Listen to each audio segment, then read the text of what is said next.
Good evening, everyone, and welcome to the Confluence Investor Meet hosted by ICICI Prudential AMC. It gives me immense pleasure to engage with all our investors across multiple cities this evening. Year 2020 and 21 has shown us a unilateral direction of markets.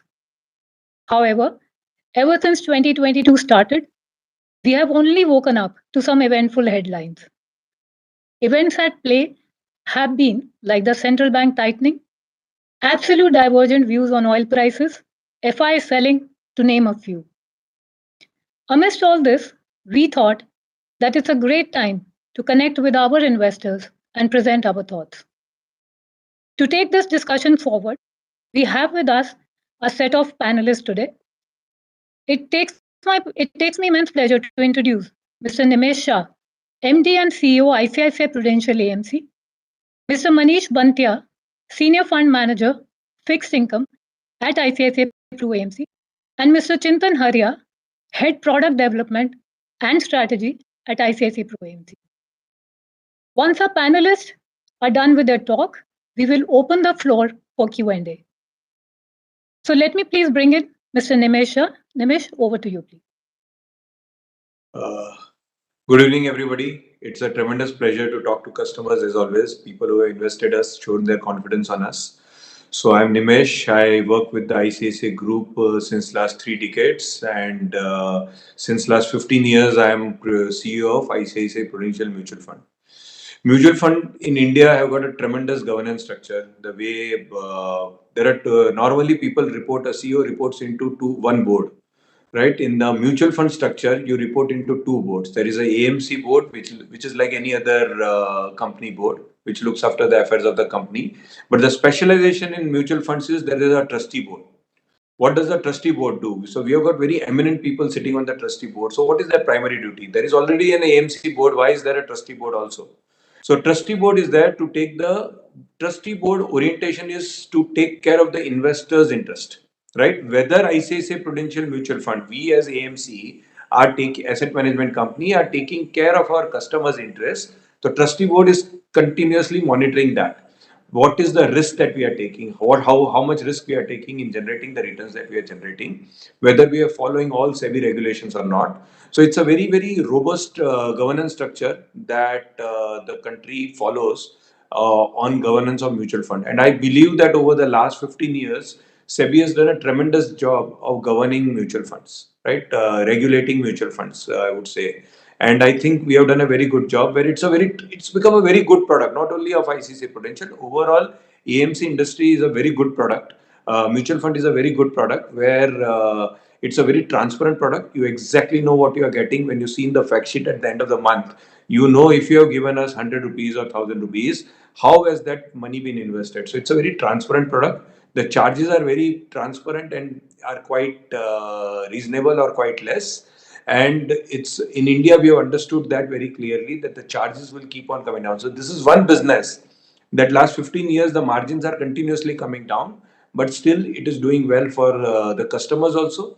There is a complete alignment of interest between the customer, between the distributor, between us, everybody. So I think the product is powerful because the interests are completely aligned. So what we do at ICICI Prudential is what I do at ICICI Prudential or what the company does. I call myself ICICI Prudential Risk Management Company because there is a perception that you need to, how we manage money. First principle of money management should be that you try and minimize your losses ever. So risk management is the most important thing in an AMC as to how do we control risk. It is not possible to generate without returns, without taking risk. But how is that risk managed is extremely important, and that is the function that I directly oversee. And I'm very happy the way we have managed risk over a period of time because there are two ways of making money. I've always understood. One is that when the market goes up, you go up more than the market. So if the market goes up 15%, the endeavor of the fund manager is to go up 18%. That is one way of managing money. Another way of managing money is that when the market goes down 10%, you go down only 4%. If we are relative return givers, right? We are not absolute return givers. So we are not saying that 1 year down the line will give you so much return or something like that. We are saying what is our endeavor? Our endeavor is that we want to somehow give you a better return than what the benchmark returns are, right? What the Nifty returns are. If my fund is target benchmark is Nifty, then I should give something more than Nifty. That is always our endeavor. So we are always relative return givers. So in that relative return, two ways of making money. Either you make money on the upside when the market goes up, or you always lose less money. So if the number of days that the market goes down nowadays we are seeing is more or less equal to the number of days the market goes up, then it might be a much smarter thing in life to do to manage money in a way that you lose less than the market. Right? When you lose less than the market, and number of days, if the market goes up and goes down is equal, then your probability of making money, risk-adjusted return for the customer is much better if you are beating the market on the downside rather than trying to beat market on the upside. So at ICICI Prudential, we have done that quite well over the years. Now it is not 1 year, 2 years, 3 years. This company has been in existence since last 24 years, and since last 24 years, we have been able to demonstrate that the risk-adjusted return. We never try to give you absolute return. We always try to give you risk-adjusted return, and by following the principle of, so if you see our fund manager, we are always there on television. My CIO, my fund managers are always there on TV on the day the market falls dramatically. Or if there is a huge fall in the market, we are the first ones to come on TV and tell people that is it a what kind of fall it is, what it has resulted in, because we tend to do very well in those times. So over a period of time, I believe that if you have got that style, risk-adjusted return is much better. It is very important to understand this element of risk that the fund is taking, and for us, that is extremely important. One of the things that I have not been successful in the last 15 years is to convince the common man of India that he need not invest in a fund which has done very well in the last 1 year, 3 years, right? Normally people sort, right? And this data is coming out more clearly as more and more digital channels are coming in. When we see that when we look at a digital channel, everything is transparent in a digital channel. When somebody has come through Grow or Zerodha or Paytm, you can clearly see what did they sort out before deciding and selecting a fund. What did they select? So when we ask the digital partners as to what did the customer select before he came onto and select and bought our fund, invariably it comes out that people selected what did well for the last 1 year or 3 years. I think that if we can somewhere, and I am saying that when our funds have done very well, you would have seen an article in Economic Times today which talked about why ICICI Prudential funds have done very well, etc. That is what it has come down on ET now today. So I was when you look at closely at it, that if on a consistent basis people keep on tracking, my whole problem is that I am saying this when I am saying that do not look at only past returns and come into mutual funds. I am saying it when my numbers are very good. I'm not saying it that otherwise people will think that my numbers are not good, so that's why I'm saying.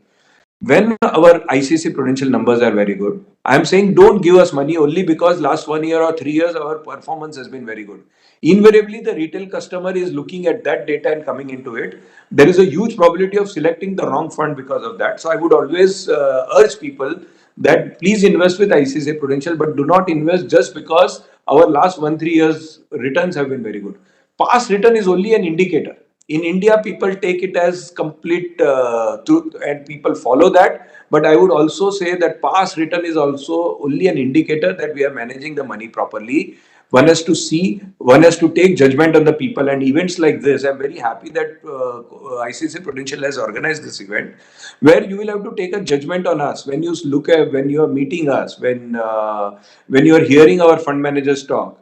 You'll have to take a judgment. It's all about judgment, and how will, because just because a fund has done well in the last 1 or 3 years, it does not mean that it will do well for the next 3 years. Right? There are various styles of fund management. There are various phases of the market. Like till 2020, quality at any price did very well. Right? After 2020, value funds started doing very well. So, if you were invested in a fund called ICICI Prudential Discovery Fund or ICICI Prudential Opportunities Fund, they are the funds which would take special situations, or they will take a value investing. They believe in value investing, and they would have invested in value stocks. whatever the fund manager would have done, however good stock selector he would be, in 2020, 18, 19, 20, it was not possible for him to make good return because market was valuing only 10 stocks well.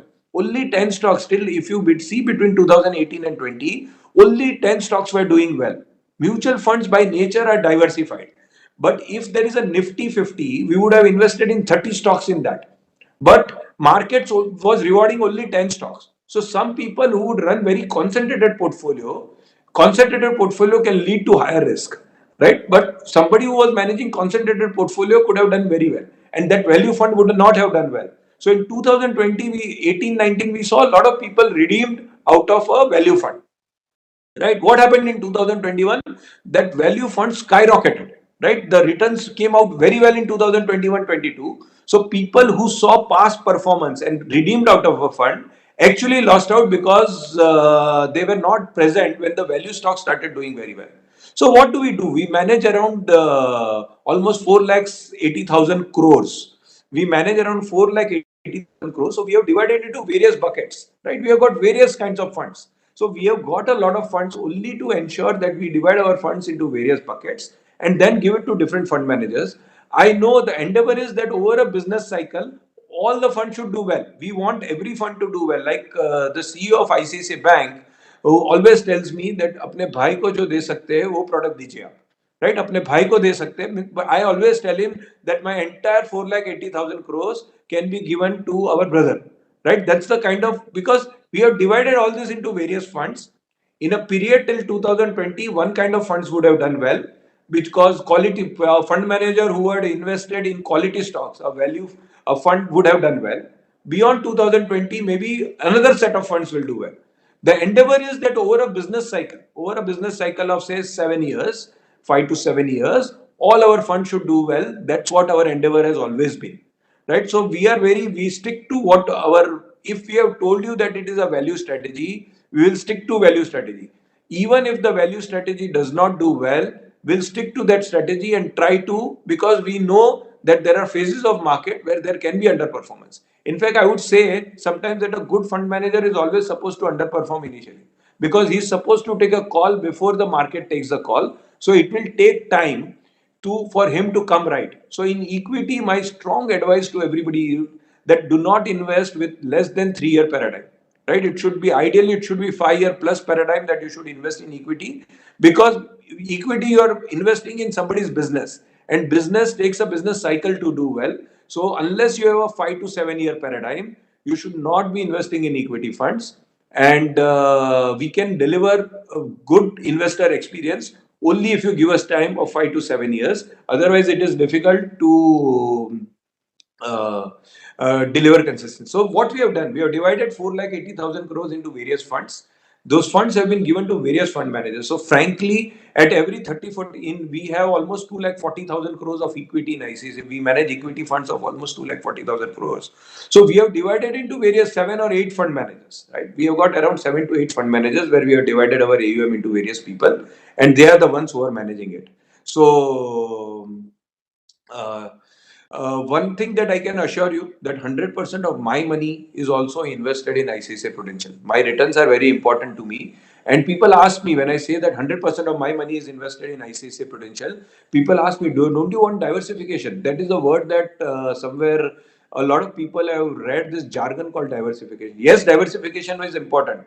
But if you invest only in one fund, I have always had this question that if you invest only in one fund, say you invest in ICICI Prudential Blue Chip Fund, don't you get diversification? Because one single mutual fund by definition is diversification, because one single mutual fund will invest almost in 40 different stocks, 30 different stocks. So 30 to 40 different stocks a single mutual fund will invest. Is it not diversification? Now you say that I want to diversify amongst various fund houses. Then you diversify amongst various funds within that fund houses. So everybody will have 4 fund houses, and after 4 fund houses, if they have got 5 different funds of that fund house, you end up having some 20 funds. Right? What happens?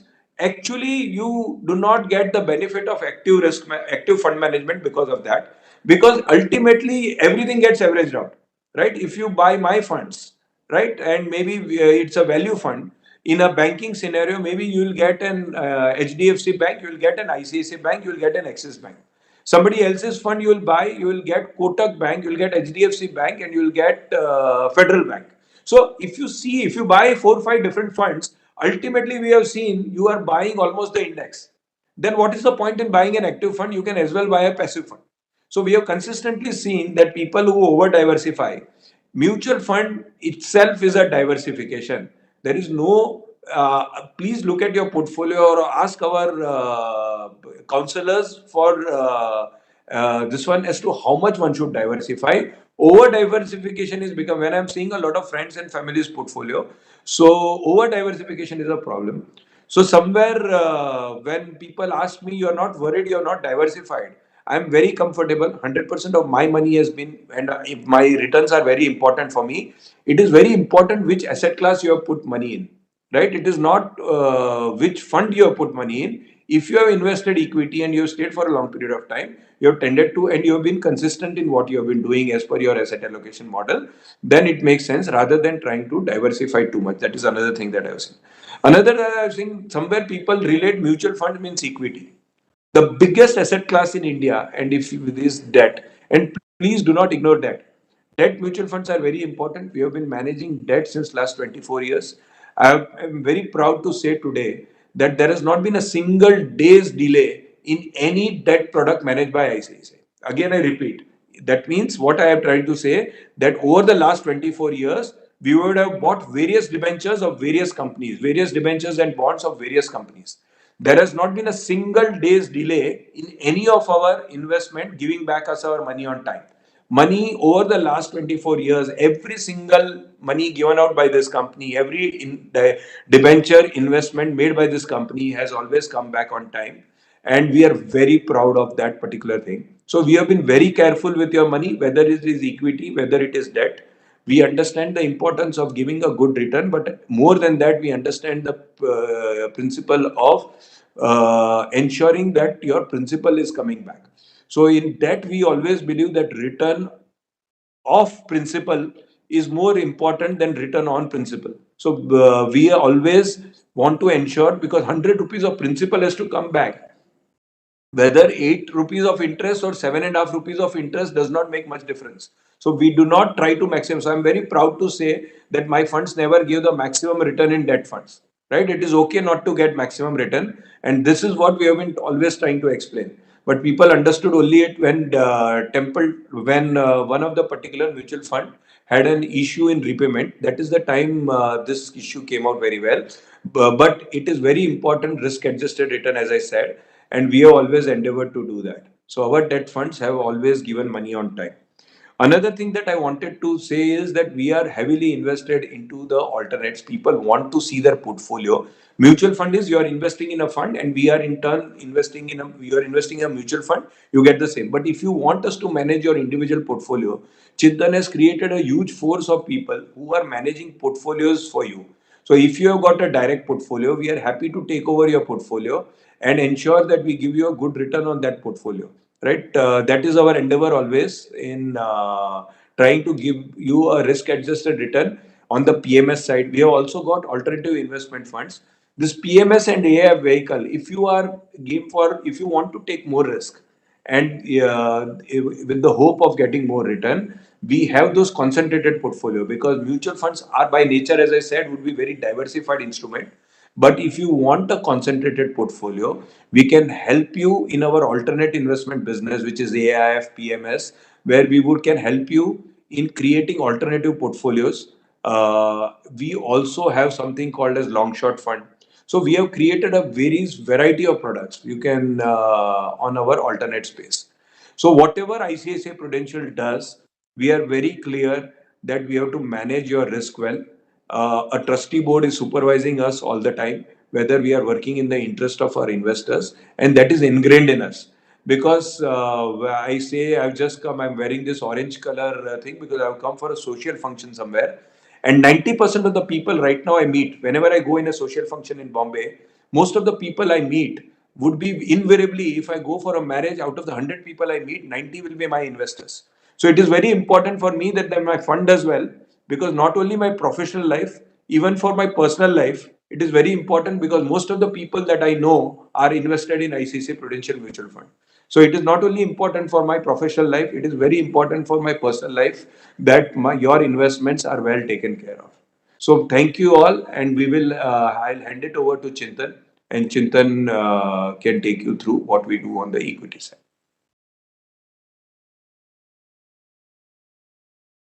So we'll request Manish to speak first, and then I'll take up. Okay. And Sorry, then Manish.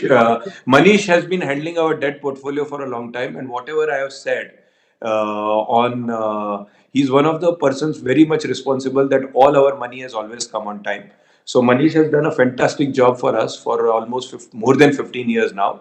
Manish, hand it over to you, and please convince people it is very important to understand in debt as it is important to understand in investment in equity. Thanks, Nimesh. A very good evening to all of you. It's a pleasure to connect to so many people at the same time. I think there's a beautiful endeavor taken by Komal and team. Uh, I'm going to talk for the next 15-20 minutes on an asset class, which I think is very exciting.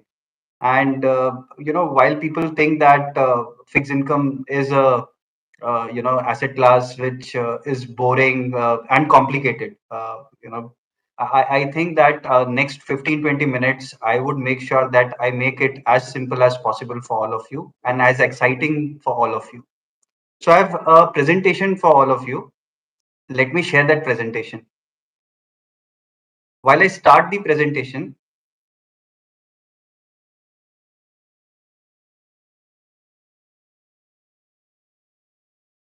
yeah. So I'm going to talk about why debt is very important in your portfolio, and particularly at this point of time, why it makes a lot of sense to look at debt from a different angle. But before talking about it, let me talk about asset allocation. Let me talk about why debt is so important in part of each and every portfolio. So my first slide is not on debt, it's on equity. And if you look at this chart, it's a chart of Sensex. What I've done is I've pulled out the chart of Sensex from 1988 to where we are right now. And while it would look a little different from what you look on your screen every day, what I've done here is I have done a log of the returns. Effectively, it means that it gives you exactly what kind of trajectory in terms of percentage returns the market has given. So what is clearly visible is equity does well in periods of time, and there are periods of time when equity is kind of flattish. So this period from 1988 to 1994 was an excellent period in equity. But what followed after that was from 1994 to 2001, you had 7 years where the CAGR return was 3.1%. Then again from 2001 to 2007, you had a great run in equity. But after that, somebody who had invested in 2007, the next 6 years had a CAGR return of minus 1.4. Then again from 2014 to 2021, you had a great run, another 7 years. Now what lies ahead is something which we can all think about. But my point is that as an asset class, if you want a consistent earning, you can invest in equity for 10 years, 15 years, but there will be periods of time when you may not get what you want to achieve in terms of your income growth. Again, the next chart, it is not about fixed income, it's about gold. This chart is about INR gold in rupee terms, and this chart is from 1975. And again, this is a chart which is in terms of log. And again, gold as an asset class has given very good returns in periods of time, but there have been periods of time where it has frustrated as an investment. So I don't know whether I should talk about 80s, but a recent memory is from 2013 to 2000, almost 2019, gold was almost flat, and it frustrated investors for a long period of time. And after 2019, it started to move up again. The idea is that if you would have invested in gold at the wrong time, there can be periods of 5 years, 7 years where there would be no returns on this asset class. The third asset class, again, not fixed income. I have been talking about fixed income, 3 slides, no slides on fixed income. This is on real estate, an asset class where people like to invest. but again, it's cyclical in nature. If people who would have seen history would remember that 1995 to 2003 was a period of time when real estate as an asset class was almost flat to negative. There were no returns. And more recently, from 2012 onwards to 2020, again, this asset class underdelivered. People were very excited in 2012. They were over invested in this asset class. And for the next 8 years, people did not make any money on this asset class. So that is what I think makes debt very exciting, because the slide which I'm going to talk about is the slide on debt. And you will not get a period in debt where you will not get returns. So that is beauty of fixed income. And this is the reason why I feel that debt as an asset class should form a part of your portfolio at all points of time. Because when you feel that you will enter a flat period in other asset classes, you will need income generation in your portfolio. And if you do not have fixed income in your portfolio, you will not get those returns. So this is a simple depiction of returns of, or rather index of crystal short-term bond index. It's a, I could have shown funds as well, but because of regulations, I'm showing this index.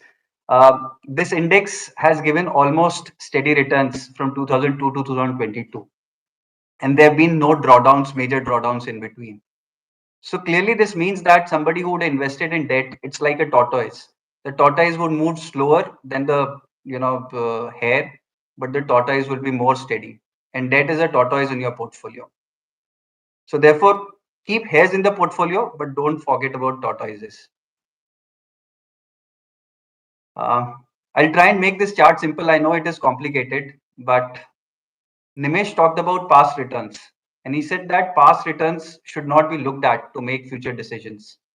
Now, when we talk about fixed income, the interest rate, we know that there are times when RBI is increasing interest rates. There are times when RBI is cutting interest rates.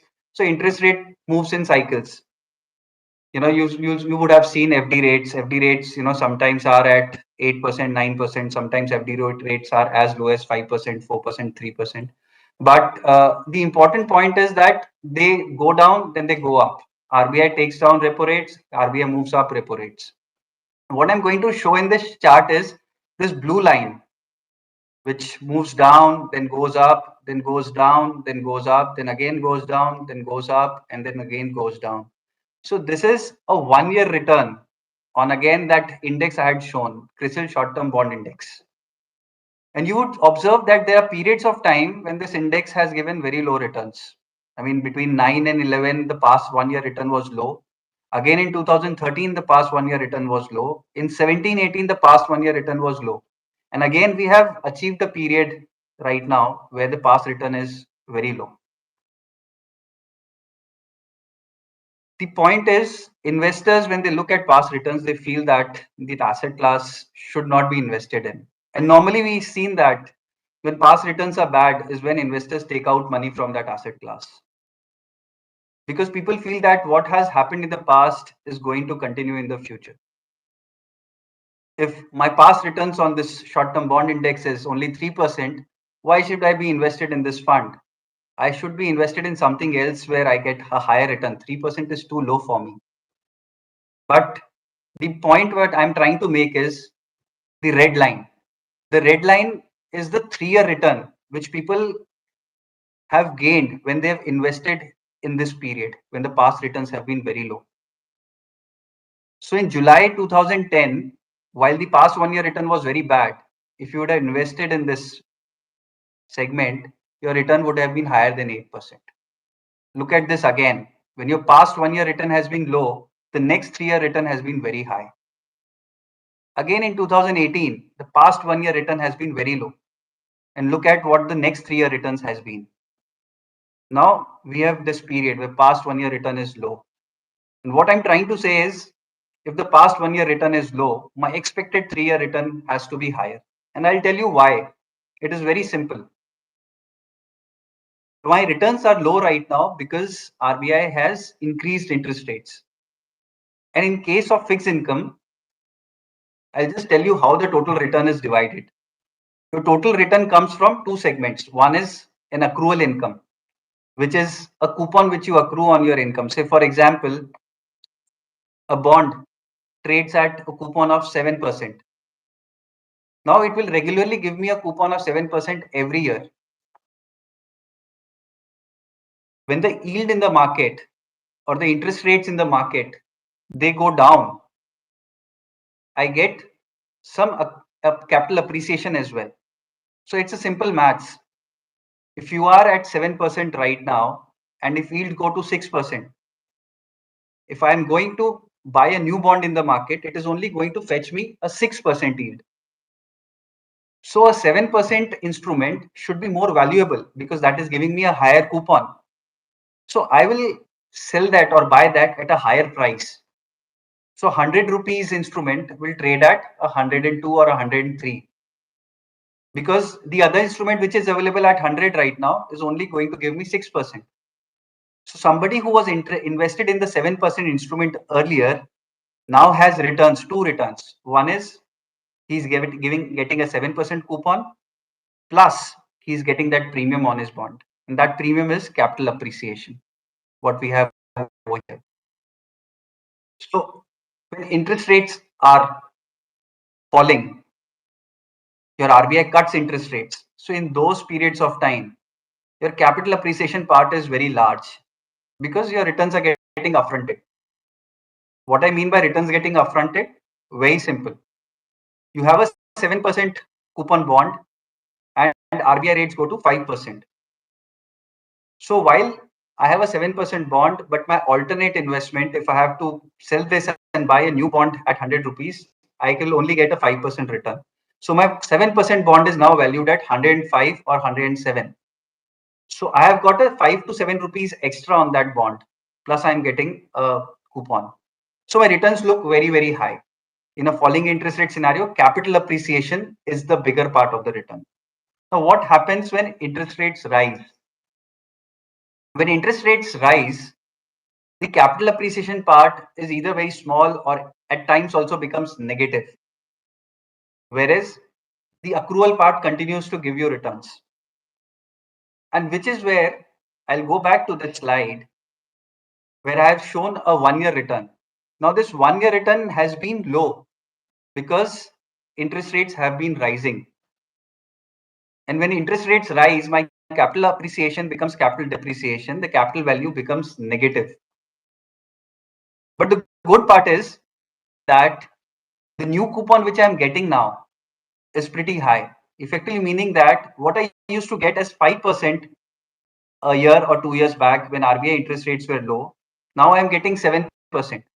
So since I'm getting 7%, my YTM on the portfolio that moves up. And therefore, because my YTMs are high right now, my expected return for the next 3 years are going to be much higher. This period, the 1-year return was low, but do you know what is the kind of YTMs fund had at this point of time?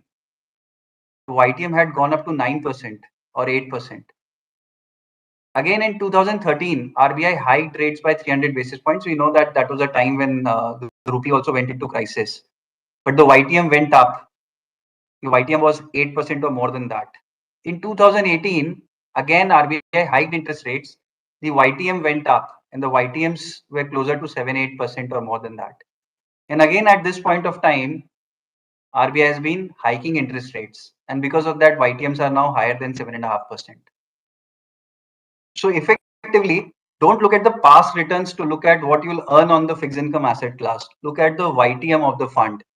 At this point of time, it is important to concentrate on YTM because we are in a cycle where your maximum returns are going to come from the accrual income. RBI has hiked rates. RBI will hike rates a little more, but markets have already been discounting that. And therefore, we have achieved a period where in the next phase of fixed income cycle, YTM is going to make the maximum return for you. So therefore, don't look at the past returns, look at YTMs, and therefore YTMs will show you what kind of returns can you expect in the future, not the past returns. We're doing some, some exercise on fixed income. I think it's very different. You not have seen this, done anywhere else in the country. This is called the valuation of fixed income. The valuation of fixed income is important because we've seen it in equity. When markets are expensive, you choose a particular strategy. When markets are cheap, you choose another strategy. The same is in fixed income. What we have done is we publish this chart every month on the fact sheet. And what we've done is we give what kind of duration strategy should an investor run. There have been periods of time in 2014, 15, 16 when the valuations were very cheap. So effectively, investors were advised to run very high duration on their portfolios. In 2018, we achieved a point where we thought that market is expensive and therefore valuations or the products to be selected should be low duration. And then the market moved to a moderate duration. Look at this. The last 2 years, interest rates have been very low, and we've been very cautious in terms of our commentary to our investors. The commentary all through the last 2-3 years have been fixed income is in a cautious zone. People should be cautious about returns on fixed income. And therefore, the past 1 year has not been great in terms of returns. But the good thing is market has moved up now. And therefore, the prospects look much better than what they have looked in the past. This is something I think you should watch, you should read. Every month, we publish it on our fact sheet. And this is a product of our internal, models which we work on. Another interesting aspect of fixed income I wanted to discuss was, and I think this is something which is very exciting at this point of time, is floating interest rate. Very interesting concept, but I think to understand, one should look internally in terms of their decisions, what they take when they take loans. And housing loan is something which a large part of population takes because people buy houses, they buy houses on loans, and they have to give or they have to bear the cost of EMIs. And how do you select a housing loan? Very simple. When you think that interest rates ahead are going to come down or are going to remain steady, you think that the best way to take a housing loan is to take a floating rate loan.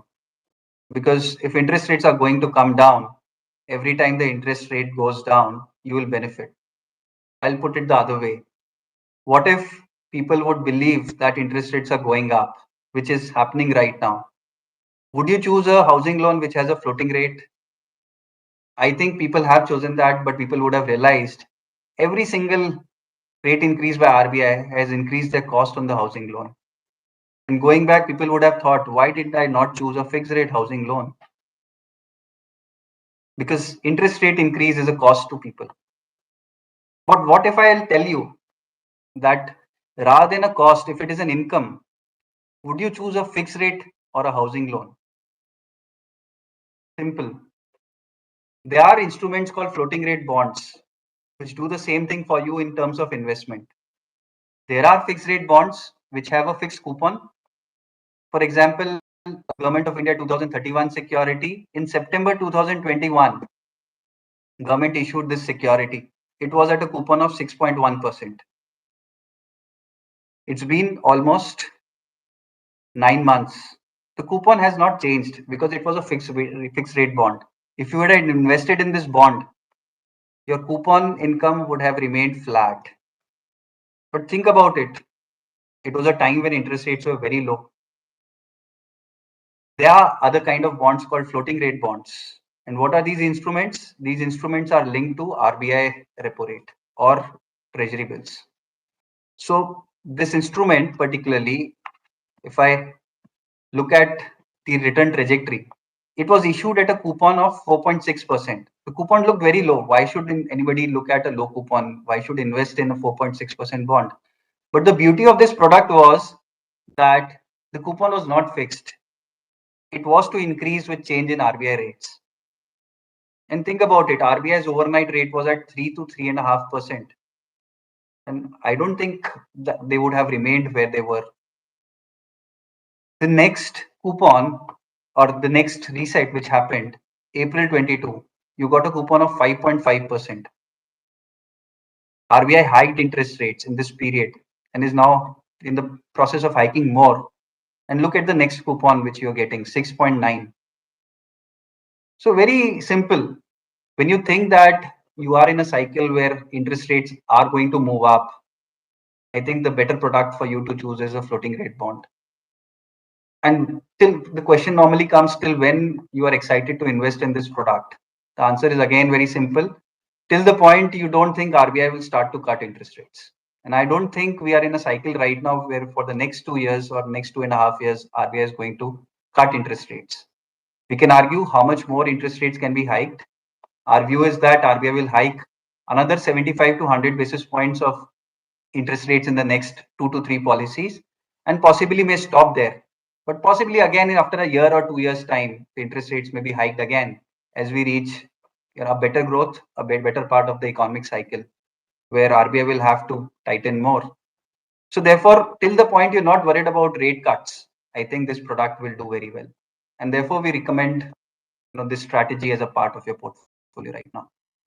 The other thing which I wanted to engage with you was the credit risk fund. Nimesh talked a lot about our risk management, and I resonate completely with what Nimesh has said.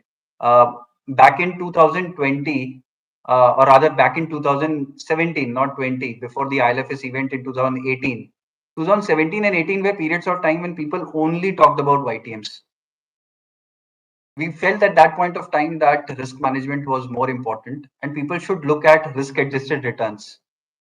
And for that period between 2018, 19, 20, and 21, we only looked at risk management because we thought that if we can manage risk in this period of time, the trust which investors will have on us will be much more. And people have seen over this cycle and over a period of time as an organization how we have managed risk in different parts of the cycle. We've seen cycles, and therefore the risk management becomes complete if you've seen cycles. But the good part about this product is over the last 1 year, the absolute YTMs of the products were low because RBI interest rates were also lower.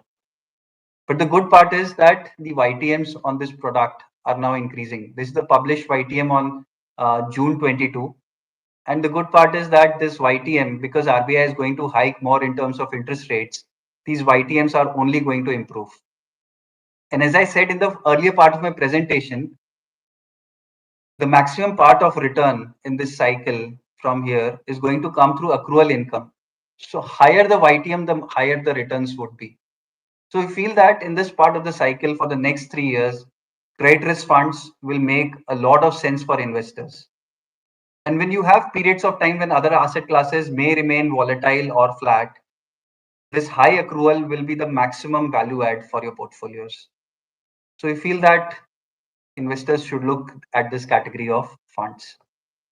So just to summarize what I have said, debt is a very important asset class in your portfolio. While it may look cyclical, but the cyclicality is much less. There are very low periods of time of drawdowns, and normally over a period of time, it gives steady return to your portfolio.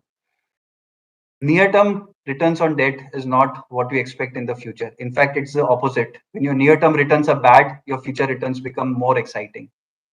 So since the near-term returns right now look very ugly, I think the next 3 year returns are going to be very good for fixed income. Fixed rate instruments have two components, capital appreciation and accrual income. People should concentrate on accrual income at this point of time. And people should focus on the YTMs on their portfolios. Please look at YTMs. Going forward, accrual income is expected to be the main driver of returns.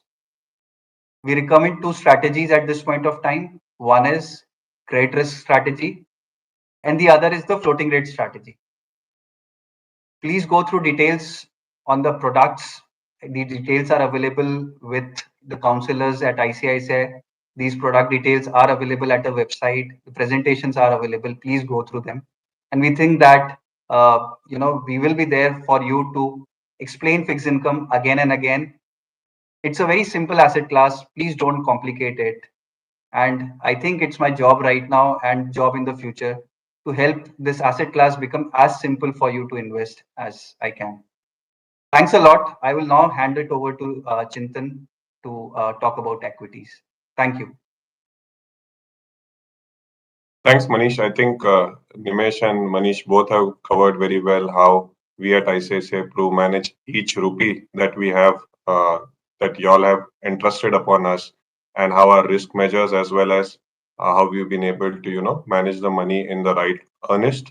On debt, of course, Manish has covered whatever is happening, and I think in the next 10 minutes or so, I'm cognizant of the fact that we are probably running about 5 to 7 minutes over time. So in the next 15 minutes, I'll try and cover the equity story along with gold and silver, and then we'll open it up for Q&A quickly, and then we can wrap it up. So over the last maybe 3 4 years, we've seen interest rates going to negative territory in the world, which Manish would probably have not expected when he started his career. We started our career almost together 15 17 years back, and I don't think we had probably budgeted for a negative interest world ever. What happened in the negative interest rate world was that asset classes, because money became cheap and money was available aplenty, all asset classes started to become expensive. And we saw a huge equity rally, especially after the pandemic, where to save the economies from getting hurt with the pandemic, almost all the central banks launched their own schemes to print more money. And that led to across the board agri commodities, base metals, equities, real estate and developed markets, even bond prices, everything went up. So it was like a concerted effort wherein the money printed led to all asset classes going up at the same time. Now, as things happen, mean reversion, we at ICICI Prudential are very much believers of mean reversion. And when interest rates went to negative, they couldn't have been negative for a long period of time in the economies like Europe. And so it had to mean revert and interest rates had to go up, which has started in the last 3 to 4 months in almost all economies. And that has led to a lot of shakeout. I have a few slides to present, and I think those will cover most of the questions that are there in your mind. And if there are any further questions, I'm sure the Q&A will cover that properly. Yeah. So, of course, volatility is the order of the day. But I think in India, we have all in the last 3 4 months in the correction have got a bit shaken that, is the India story likely to get derailed? Uh, while we look at India, of course, in its isolation, India has fallen by 2% or so in the last 1 year. But if you look at the carnage that has happened in the rest of Asia and the rest of the economies, you'll know that India's strength, it is said that the next decade is going to be of India because of the demography dividend, because of India being one of the fastest growing economies in the world. And it is showing in terms of the strength that we are seeing in our economy. Our 1 year returns are a testimony to that. Not just that, when rupee went from 73 to 80, again, or around close to 80, many of us felt, what's happening, right? Is India going through a crisis? Actually, it's not India going through a crisis. If you look at the rest of the world, if you look at even developed economies like euro, pound, or yen, they have fallen a lot more than the Indian rupee. In fact, on a 1 year basis, Indian rupee has fallen only 6%, while if you look at yen, it has fallen 18%, euro and British pound have fallen 12%. So again, here it is showing the strength of India, wherein we've basically not seen a massive hit on our currency relative to the other, and we've not seen a fall in our markets. The reasons for that will probably ensue when we look at our VCTS framework. We are firmly believers that markets follow valuations. There is a cycle, there is a trigger, and there is a sentiment which impacts market. Let's look at the valuation aspect, because ultimately valuations determine whether you make money in the next year, few years of your investment. Much like how Manish has explained that on the debt side, that the valuations, because of the interest rates going up in the last 3 4 months by a significant amount, valuations have become cheaper on the debt side. Similarly, on the equity side, we've seen valuation corrections happening. Uh, Along with inflation, the corporate profitability has also improved. It is a general trend that in inflationary times, corporate profitability improves because of the prices of goods and services that go up. And that is showing that our long term P, or let's say our price to earnings ratio, is below the long term trend. Another indicator, it's also called the buffet indicator, which is market cap to GDP. It's not significantly high. And while we have seen a lot of new insurance companies getting listed, a lot of new age companies getting listed, our market cap to GDP is well within range. And if I have to just give a comparison, when I started my career, our market cap or rather our GDP was about 40 lakh crores. Today it is 250 lakh crores. That's a 17-year history. And when the market cap, when the GDP was 40 lakh crores, our market cap was around 30 lakh crores in India. And today, when the GDP is 250 lakh crores, our market cap has gone to 250 lakh crores approximately. So, what is ultimately market cap? It's the function of what the GDP of the economy is, because GDP is nothing but the sale of goods and services by all the entities which are there in the economy. So, if the sale of goods and services in the economy is going to improve, that will ultimately lead to the market cap creation and the value of companies going up.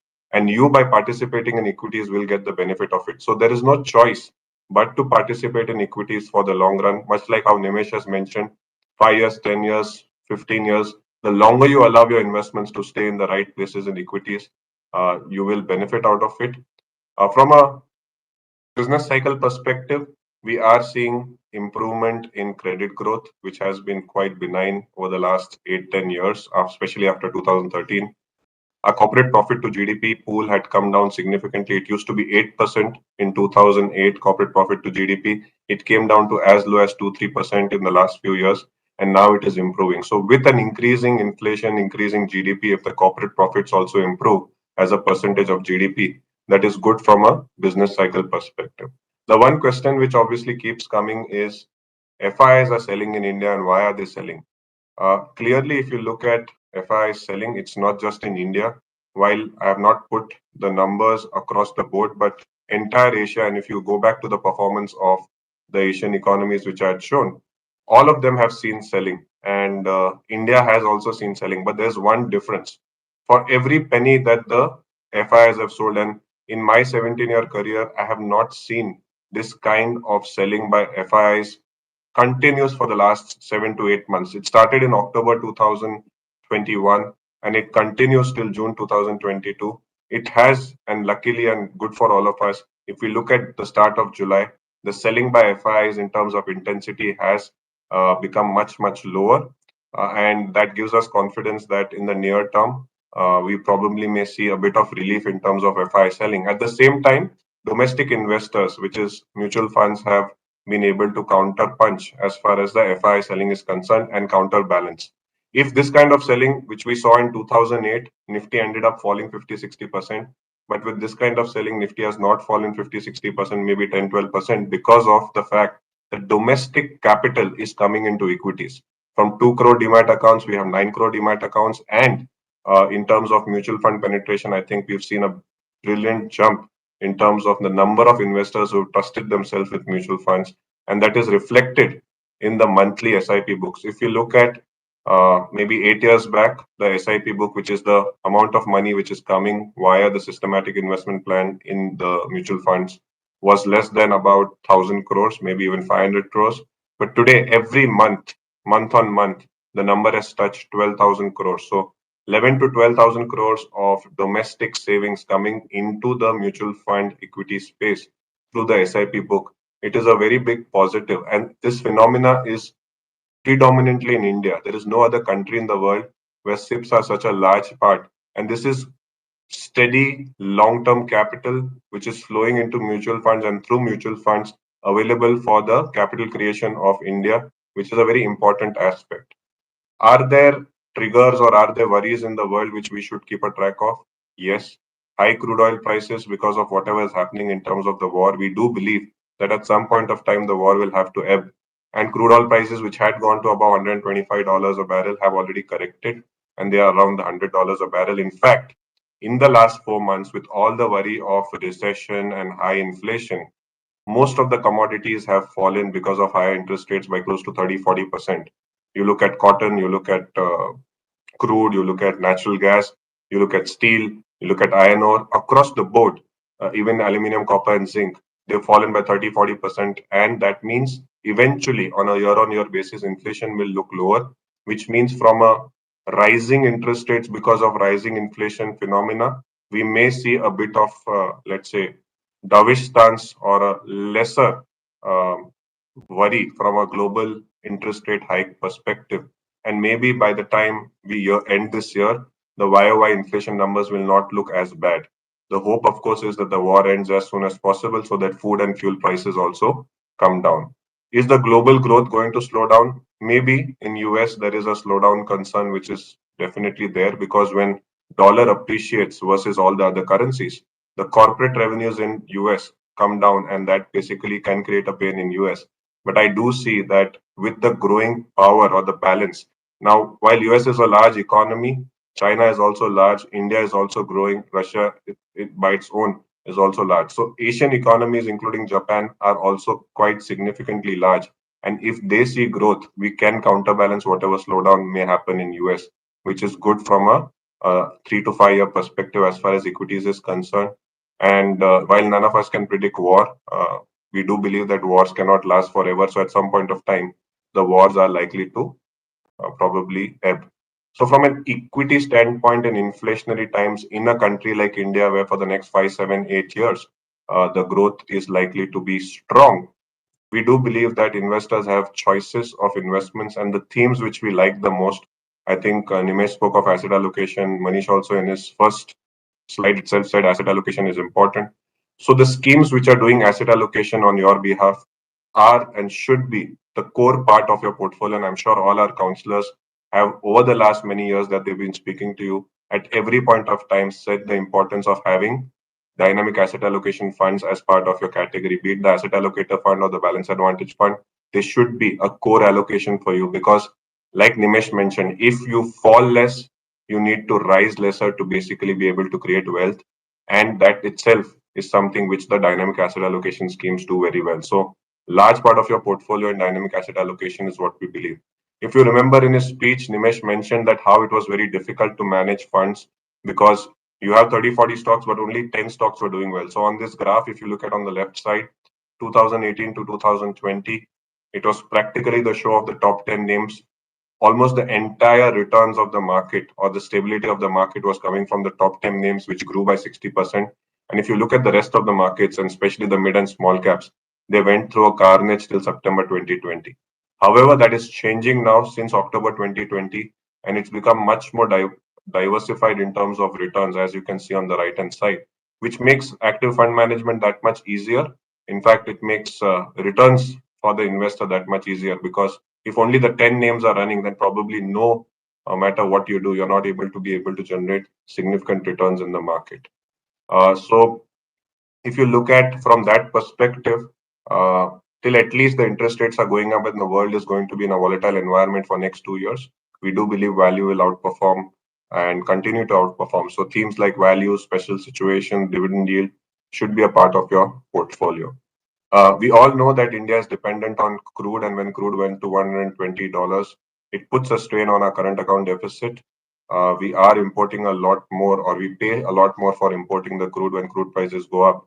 And hence, it is very important to have sectors which are generating the dollars which we need to pay for the crude. And that's where a very strong, apart from the remittances that we get, a very strong technology sector, which is the largest in terms of revenue in dollars that we get in India, and a stronger pharma sector is important. So the export opportunity in India is significant, and it is also percolating, thankfully for us, in capital goods, defense, auto. So we are seeing a wider spread in terms of exports, and that is also because if you look at the left-hand side chart, China, in terms of 2005, their labor cost, if you can see the red line, the labor cost in China was minuscule. And if you see today in 2018, the last disclosed number in China, it has gone manifold up. So India is much more competitive today in terms of labor cost compared to China, Brazil, Malaysia, Mexico, Philippines, Vietnam, which are typically our the comparable peers when it comes to if people want to seek imports.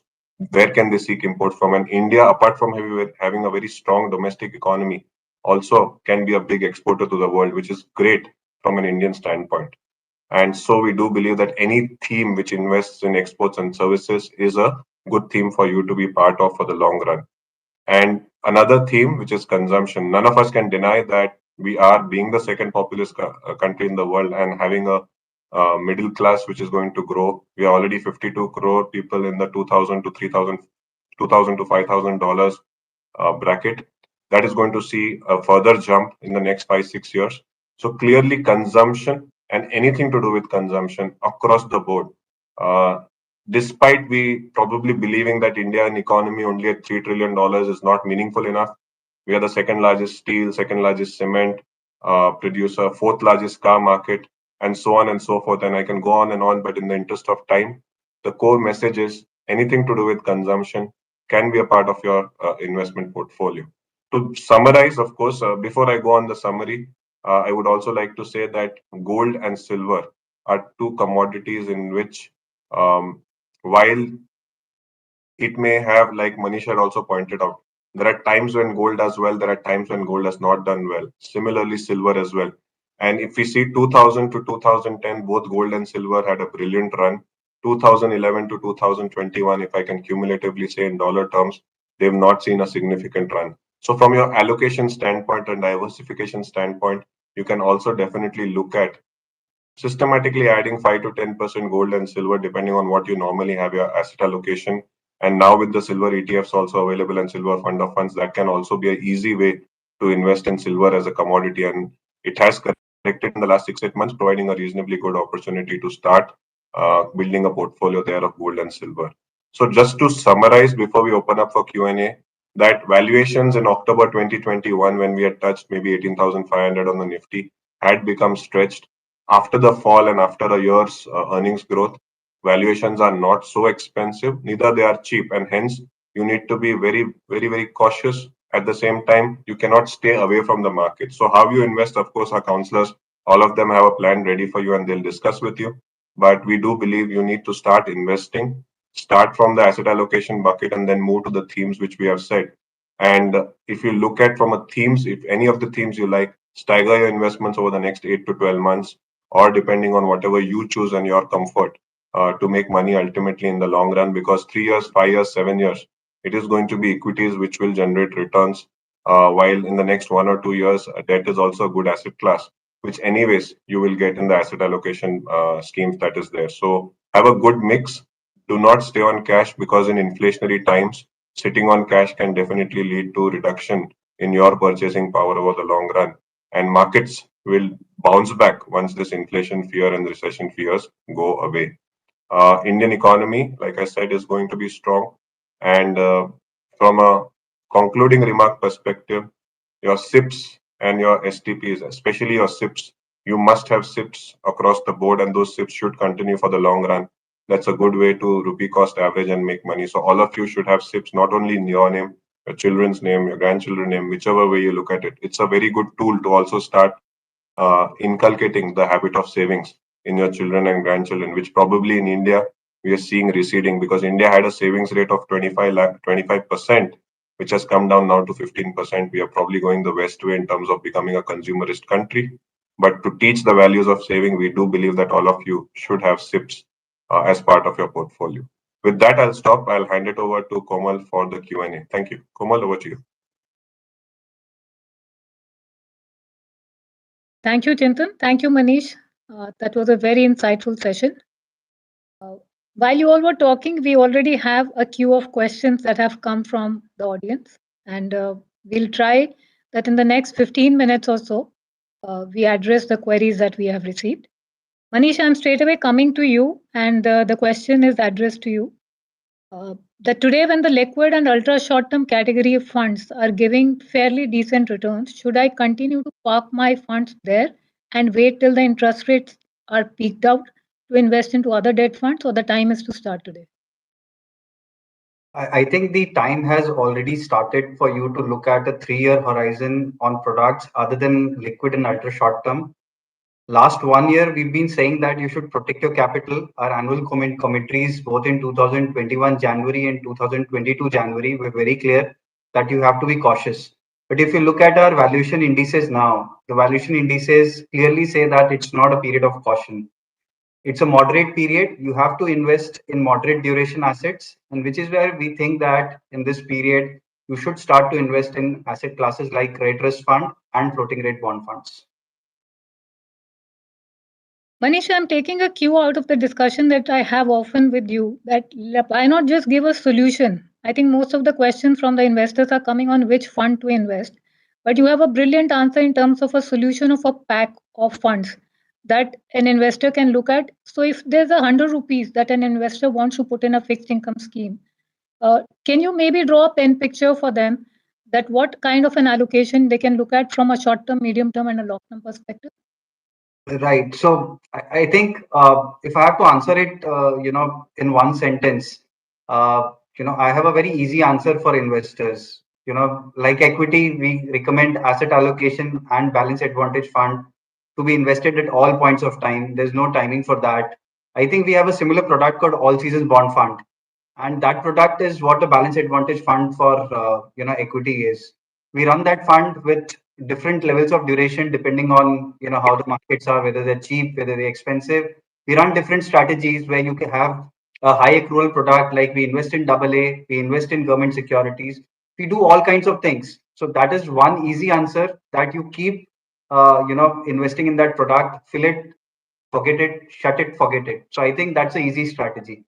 Other than that, if somebody wants to follow a more active strategy, I think the environment where we are in, where I think we are in the mid cycle of the economy, products like credit risk fund and floating rate bond funds should make very good sense.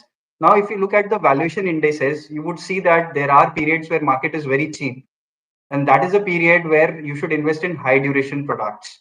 I think the period between 2014 to 2017 was clearly a phase of time where markets were cheap, and therefore investing in high duration products made all the more sense.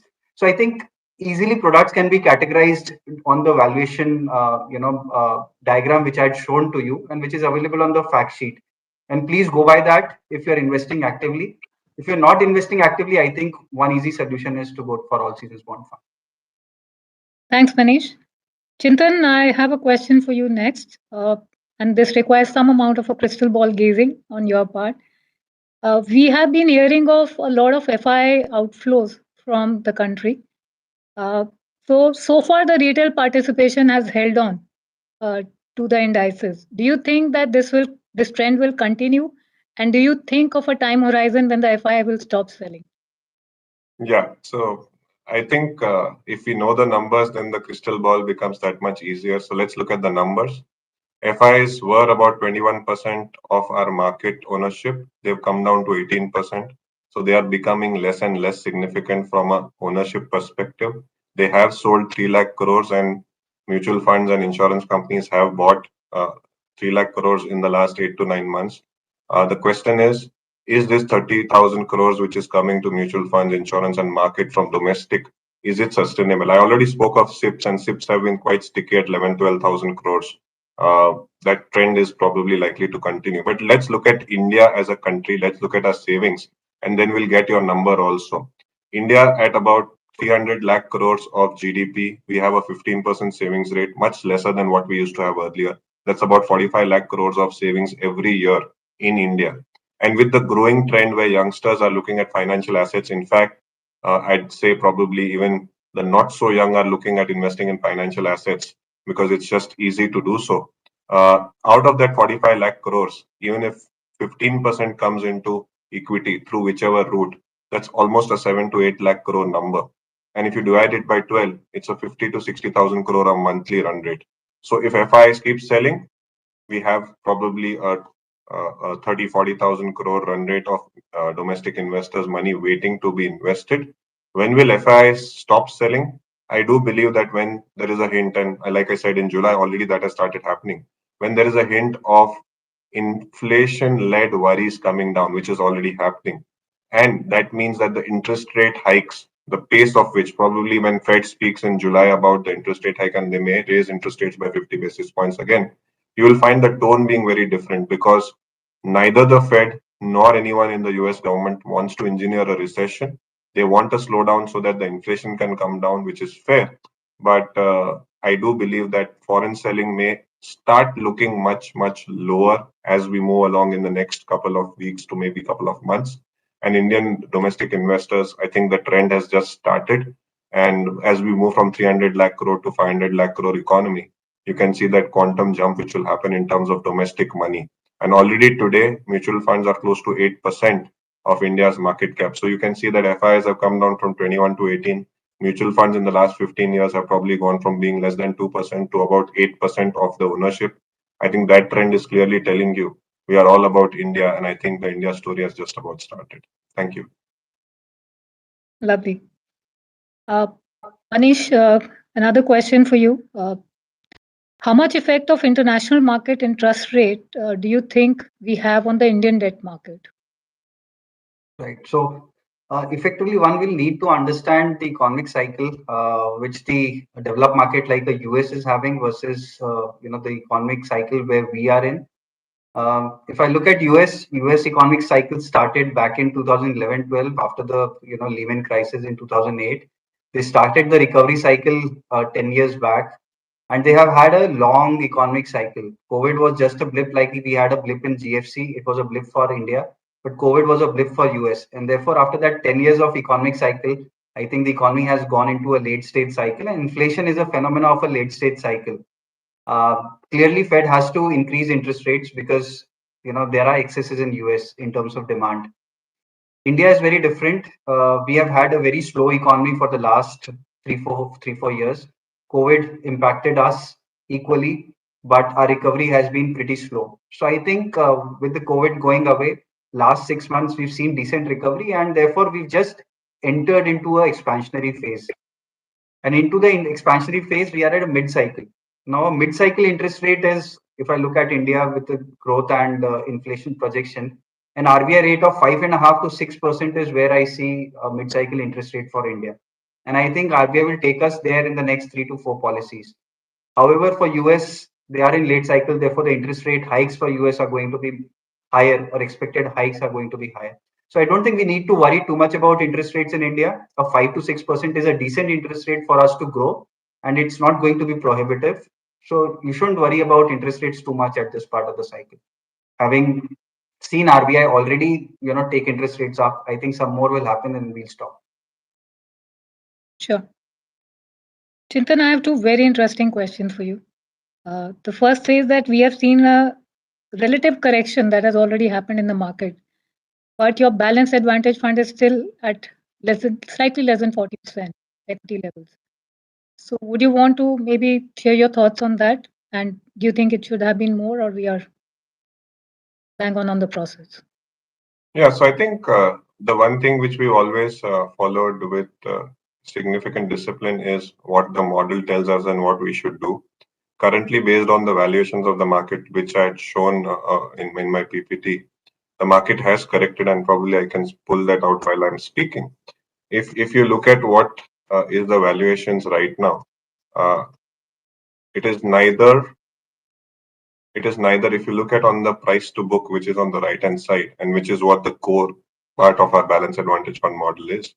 If you look at, there has been a correction, but it's still not sharp enough for us to be overly invested in equities. And hence, like I said, and what Manish has also mentioned, you can invest in balance advantage fund and asset allocator fund at any point of time, because they will manage the equities based on the valuations and with disciplined process of following the models. While the fully invested funds, be it in the consumption category, the dividend yield category, the exports category, whichever you like and whichever fits your investment style, value, special situations, you basically stagger it over next 12 months. So while the markets have seen a minor correction, we should remember that this is just the excess which happened between August to October 2021, where we went from 15,000 to 18,500. That has got corrected. So now we are probably at par, but we are not cheap enough for the asset allocation schemes to go, higher, because asset allocation schemes are meant to be for investors who probably are conservative and do not risk or do not want to take too much risk. And that's where, if you see our models, they are currently showing the equity levels should not necessarily be over invested in equities. Thank you. I would Sure. just want to add, Komal over here, while Chintan is talking about asset allocator.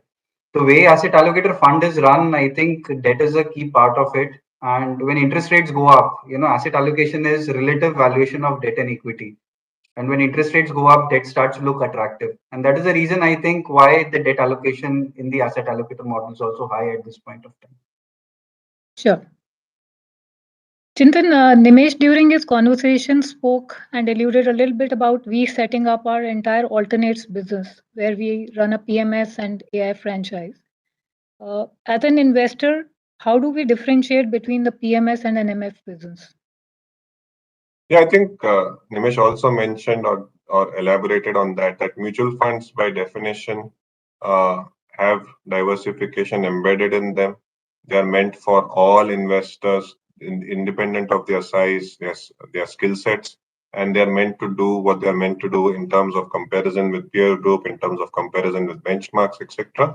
And over a longer period of time, they probably are focusing on better risk-adjusted returns. In other words, they do not necessarily take, or mutual funds do not necessarily take undue risk or take higher risk for generating higher return. However, we have seen in India a category of HNIs which is growing significantly, courtesy the growth of wealth in India, which wants curated portfolios which are created for them, where which happens on the alternate space, be it the PMS or the AIS, where there are concentrated portfolios, there are concentrated themes which can be played out depending on what the fund manager of the alternates likes. And that basically, even if it is taking slightly higher risk because of concentration or sector skews, is likely to generate higher returns. It could be also focusing on the mid caps, small caps. It could be focusing on contra. So we do believe that alternates as a space also, as part of an overall asset allocation of the HNI client, does deserve attention, because in an overall portfolio, like I said, if your core is asset allocation schemes like balance advantage fund and asset allocator fund, then you have the other mutual fund products in the flexi cap category. There is that scope for 20% to be in the alternate space. Nimesh also spoke of the long short, which in some sense tries to give the bridge between equity and debt, and tries to probably in lower interest rate environment was very, very effective in producing investors that extra return that we were looking at.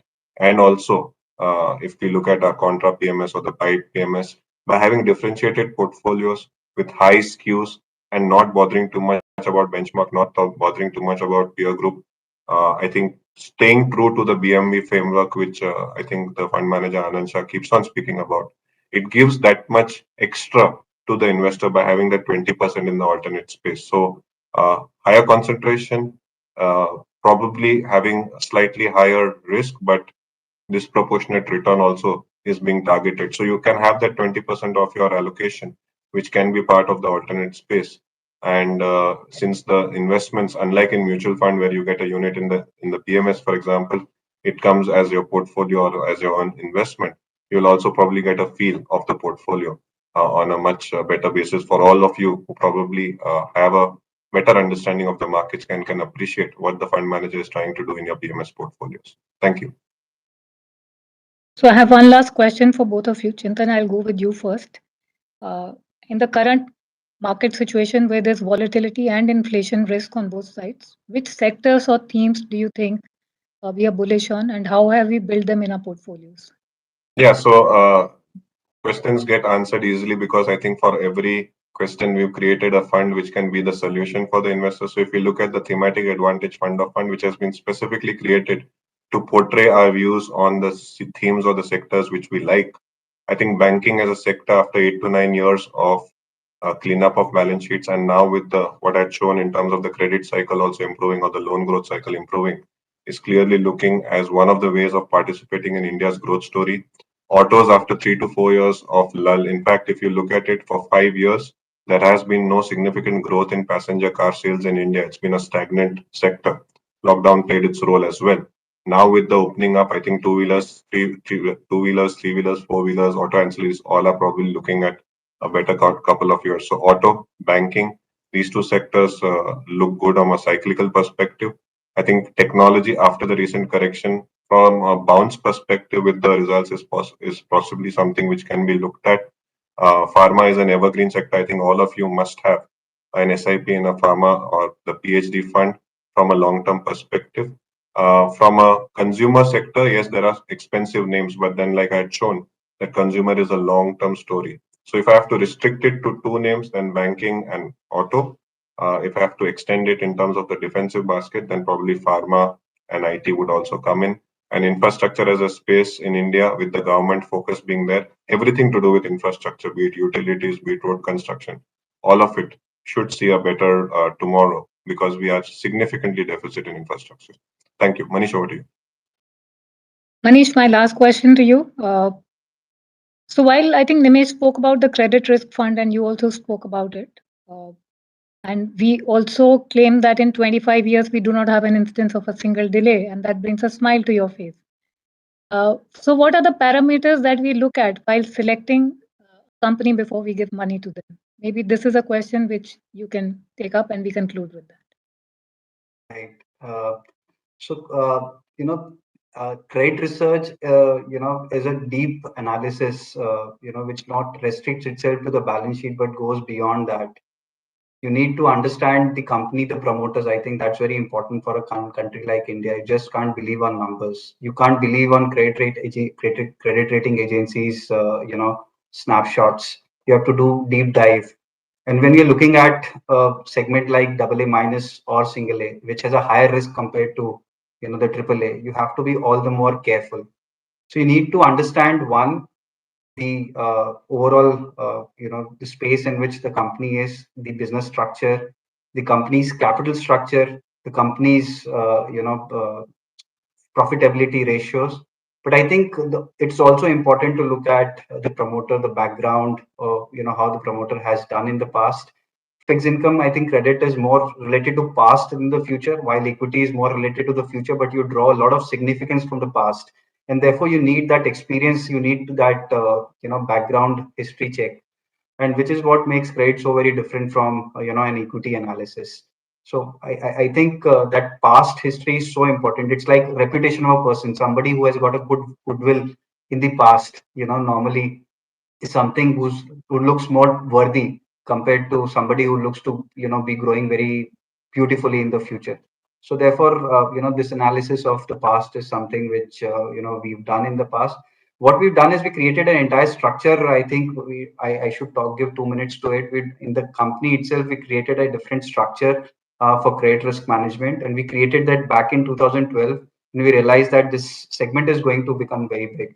And this segment has been crafted outside the investment department. It reports directly to Nimesh, the CEO, and it does not report to Naren, the CIO. And the beauty of it is that because it reports to Nimesh and not Naren, it doesn't have the KRA or the effective duty of managing returns, but the duty is only to manage the risk.